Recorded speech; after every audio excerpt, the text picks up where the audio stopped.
Welcome to Disturbed Reality, the show that teaches you the most powerful magic as well as real-life social dynamics. I'm your host, Jarek120. Today we're going to be taking a look at the tutorial for 5 cards. The trick where 5 different spectators pick 5 different cards, and the magician, that's you guys, makes them appear one at a time in 5 spectacular ways. Your card instead is make the rest of the deck disappear.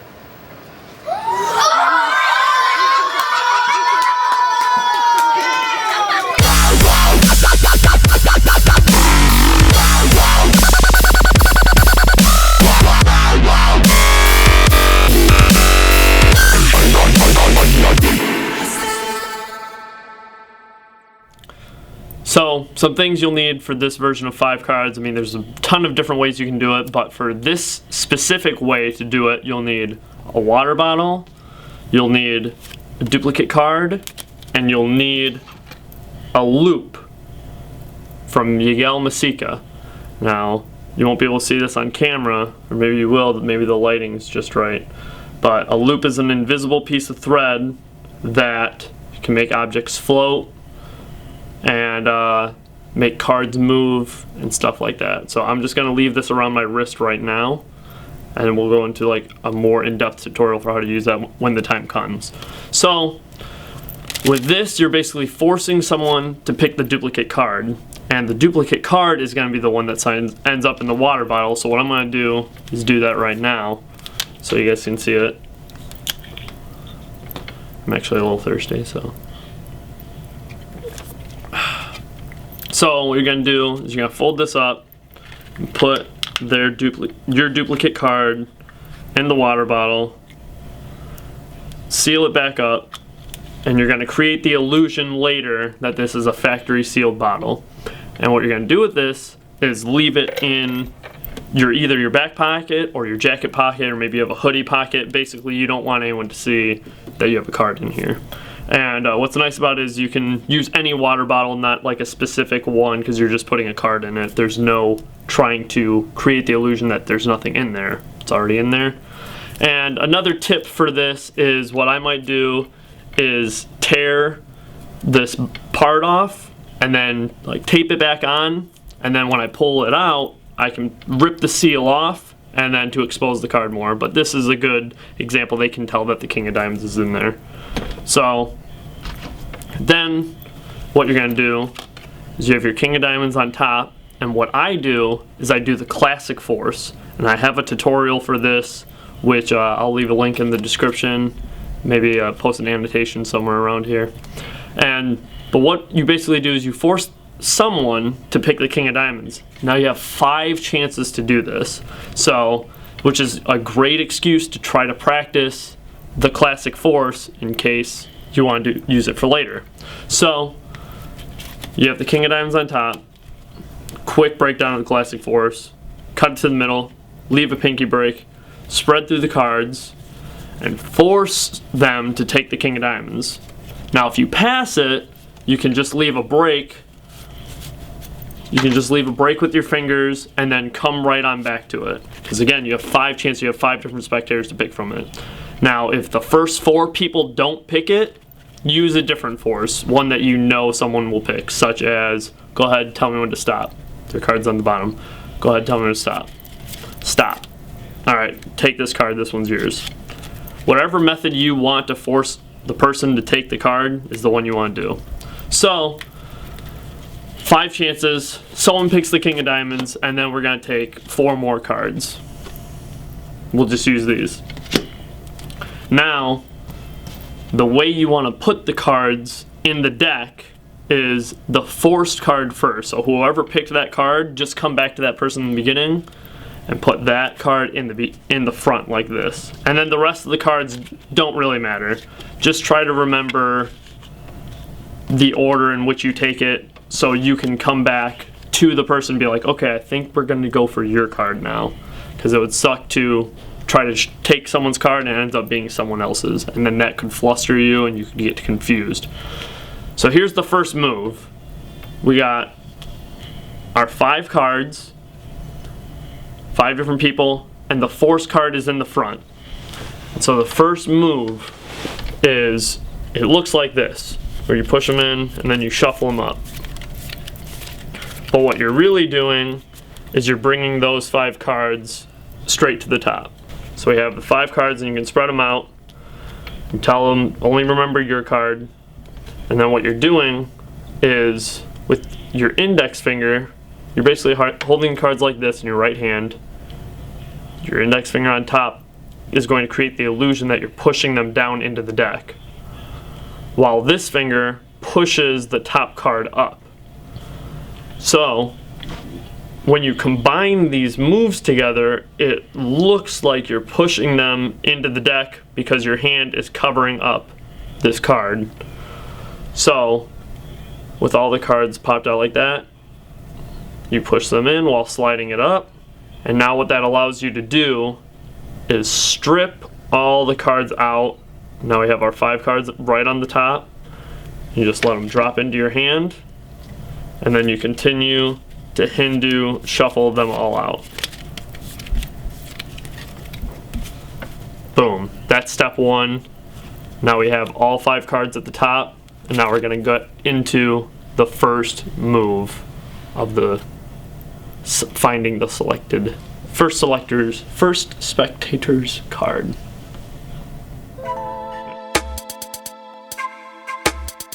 Now you want to do any of the false cuts you've learned from me or from anyone in the past. Basically, you're going to give the cards as many false cuts as you want, or as little, or whatever, false shuffles even. You can do overhand shuffles. Basically, you're keeping all 5 cards on top. And the first method that I use in the video is the card spring. And I have a very in-depth tutorial for how to do that. It's a modified long-distance spinner. But basically, you point to the person whose card is on top, just remember that, and be like, your card I think is about 24 cards down from the top. So what I'll do is I'll make your card shoot out, and I'll catch it, blah, blah, blah. And so what that is watch the in-depth tutorial. This is going to be very brief, but basically, you're holding the cards like this, and your index finger is going to pull the top card down, and it's going to buckle and allow the card to shoot up out of the deck and allow you to catch it. So that's the first way to find a selected card. I highly recommend doing the long distance spinner because that will allow you to sequence into the next move using a loop by Yigal Masika. So we found the first spectator's cards, and now we're going to move into a modified haunted deck where a card could actually shoot out of the deck and up into your hand. Dynamo has done this, and so this is what that looks like. We have a loop around your wrist, and what you're going to do is, in the middle of distraction, they just took their card, how many people are left? What you're going to do is this move right here, where you're going to take the top card off the deck, and you're almost going to like hold it close to your hand while you're moving around, so it almost looks like you took like half the deck for all they know. But you take the top card, and while you do that, you're going to pinch the loop, and you're going to pull it around right there. So basically what's happening is the loop is coming around the back of my hand, under my hand, and has the top card just like that. So you can kind of understand what's going on. So now that it's here, you're going to undercut some of the cards, but you don't want to do too much because your loop could snap easily. What I even do sometimes is I will do too much just so I can swing cut a few more over. And now that created a pretty good illusion that the cards are thoroughly even more mixed up. And what's nice about this is you go to your spectator and you say, here, put your hands out like this. And what they don't see a loop coming across the card like they normally would during a haunted deck routine. But the loop is in fact coming right here. It's also through my hand, but you say, here, put your hands out like this. They do that, and then you're gonna put their cards in their hand. And what you can do from here is basically you can move out a little bit, and you can even turn your hands over. If your loop is loose enough, this chair is kind of angled, so bear with me. And what you're going to do is this finger on your left hand, because this hand's completely free, this finger's going to come, you're going to start moving your fingers like this, like spider web type motion, and your middle finger or your index finger, whatever you prefer, I usually do my middle finger, is going to pull the cards to the side like that. And then as soon as like they are about halfway off, your right hand can pull up and away. And if you do it quick enough, it can actually launch up into your hand and you can catch it. And then you just slide it out and show their card.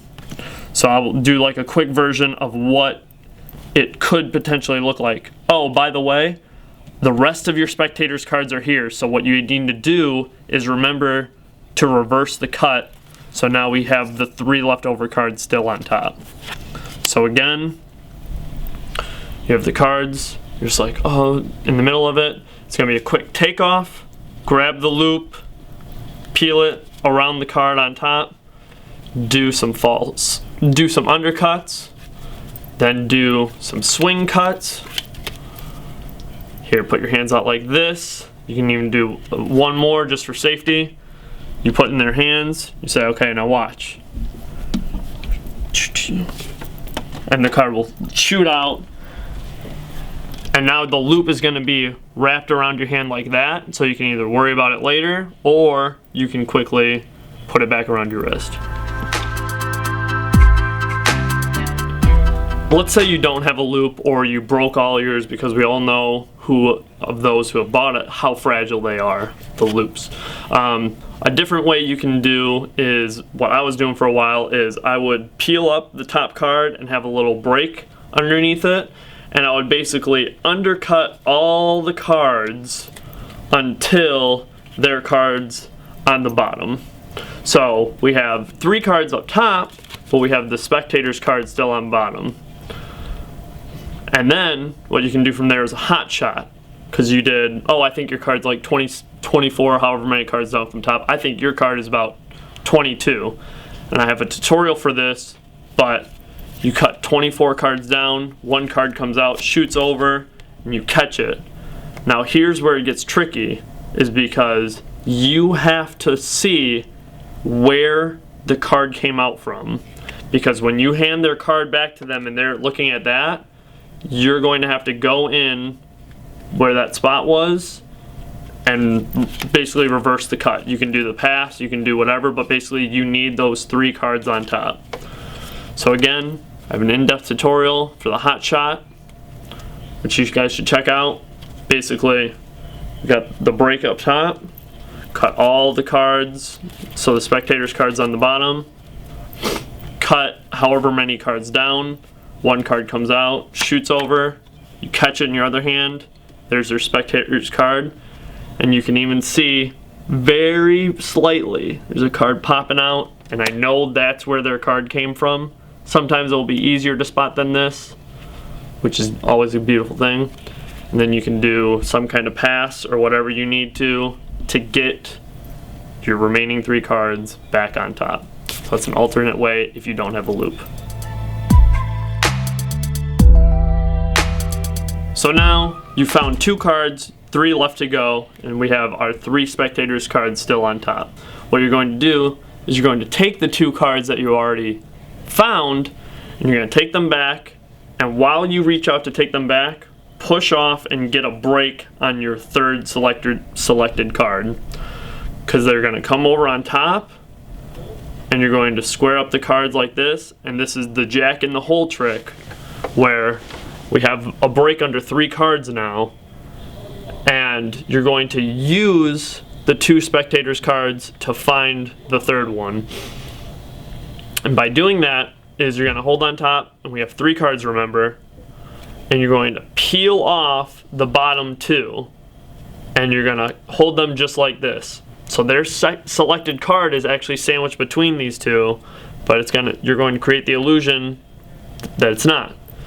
And so then what you're gonna do from here is pinch the cards like this, readjust your hand, and you can riffle through the deck and shoot the cards in, and then when they're in, slide the cards apart and pull them out to create the illusion that you like stabbed the deck and found one of the selected cards. So it's just like shh, just like that. And another way you could do it is to put the cards on the ground and riffle through them and stab them. I did that in my routine, but whatever works best for you, whatever's more comfortable. So again, can I borrow your 2 cards? You found one, you found one. Well, let's use your 2 to find someone else's. So we switch them off. Now we have them sandwiched. I'm gonna riffle through the cards and find your selected 2 of spades. Was that yours? Boom. So that's the third little method, and you can see a more in-depth tutorial for that on my Jack in the Hole routine. So we're coming to the finale. We have 2 cards left, and we have this water bottle, which we haven't talked about yet, other than the force card being in it. So what you're gonna do is you're gonna have this in your pocket the whole time. If you have like I said, if you have a jacket, which works good for me, or you can leave it in your back pocket. But the thing about this is what's going to happen is, so you have their 2 cards on top, and what you're going to do is create the illusion that you're passing the whole deck off to your other hand while you reach into your pocket. But what you're really doing is you're pushing off just the top card, and you're stealing off the rest of the entire deck.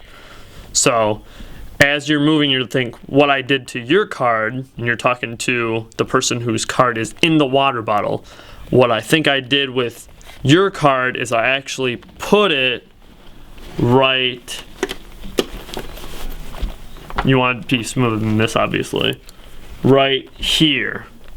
And what you did is you ditched the entire deck in your pocket or in your back pocket, and you traded it off for this water bottle, and they're going to be focused on this. And so then you can hand this out, and what you're going to do is create a depth perception illusion of this being a full pack of cards. So people are going to be freaking out about the water bottle anyway. And you can put that on the ground, leave it to the side, and then this is the fun. And then so that's it with the water bottle routine. And the 5th and final move is you're going to make the rest of the deck disappear. And all that is a simple smack of the card, and then you can turn it out to reveal that last person's card. And then that is 5 cards, and all you have to do now is give that card out and go into the factory sealed illusion of how to make it sound like a factory sealed bottle.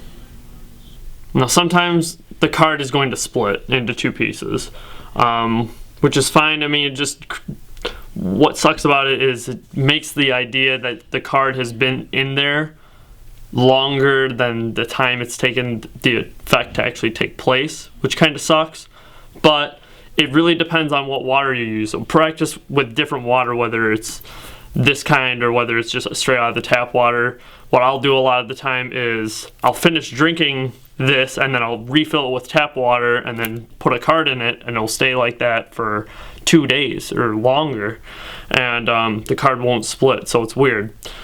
With that being said, this is how you create the illusion of the factory sealed bottle. So you pull it out and you're just like, yeah, well, what's weird about this is actually a factory sealed bottle.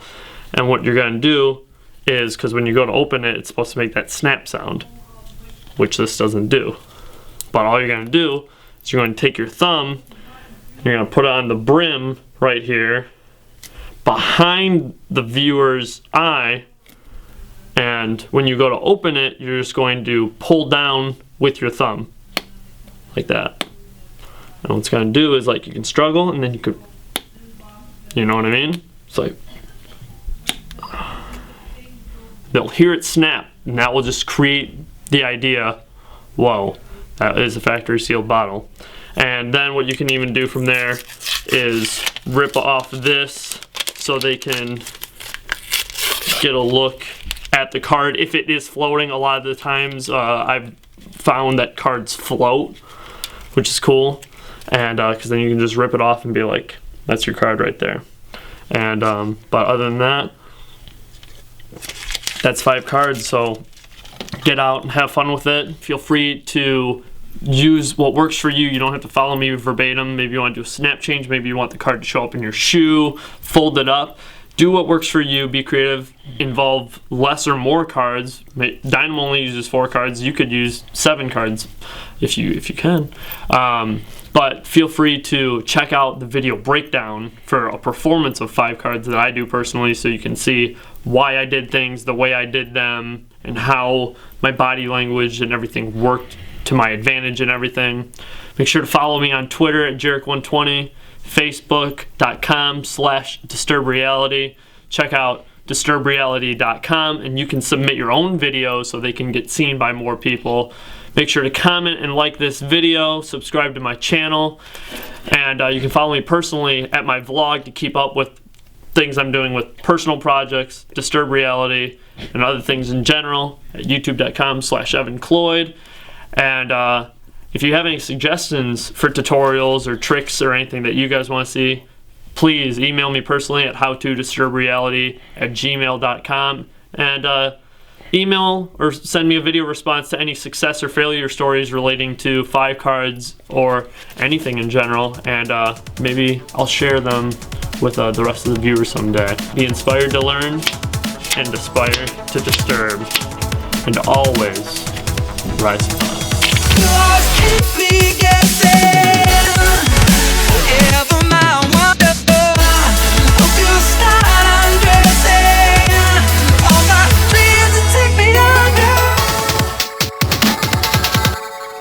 Put your card in here, and you can then they'll start freaking out or whatever. Oh wow. Oh, okay.